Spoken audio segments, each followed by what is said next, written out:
In this explainer video, we will be looking at how migration and poverty are interlinked. Migration can affect poverty, but poverty can also affect migration.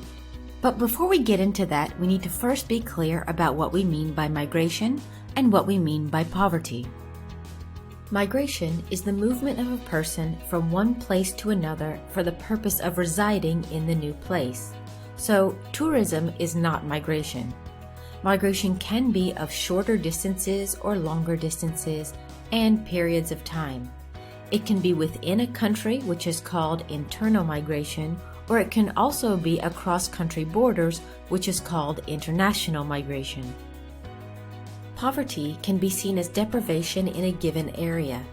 Traditionally, poverty has been seen in terms of monetary poverty and is often measured by income or how much money people are living on per day.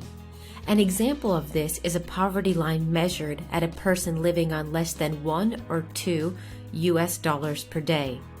Poverty can be absolute or relative, meaning it can be measured as a fixed point, like a poverty line of those living on less than $1 or $2 US a day, or it can be measured in relation to the population as it is done in most European countries. For example, in many EU countries, the poverty line is set at 60% of median income.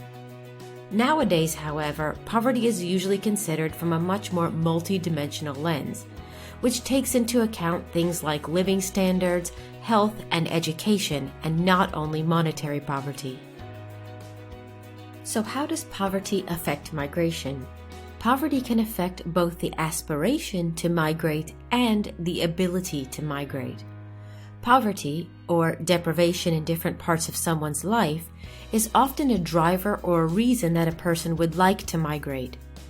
On the other hand, poverty can make it difficult for a person to migrate, given that migration can be expensive, especially when there are longer journeys that are required.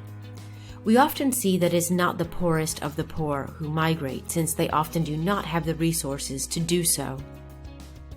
Now we can turn our attention to how migration can affect poverty. Migration can affect poverty through a number of ways. One of the most important ways is via monetary or financial remittances, which is the money that migrants send back to families, friends, and communities in their countries of origin.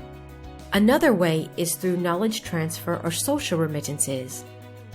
An additional mechanism through which migration can affect poverty is through the actual absence of a person in the household directly.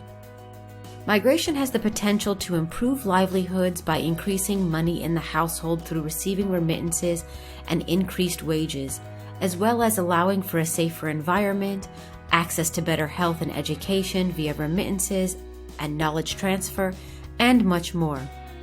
However, migration can also lead to vulnerability to exploitation and abuse during the journey and at the destination country, as well as to increased poverty for those who stay behind if remittances are not received. While migration can affect poverty both positively and negatively, we do see that in general migration has a positive effect on poverty reduction. While there is much more that can be discussed here, I hope this video gave you some more insight into some of the basic linkages between migration and poverty. Please be sure to leave your questions and comments and give this video a thumbs up if you found it helpful. If you're new here, don't forget to subscribe and hit that notification bell so you never miss this channel's weekly videos. And see you next time.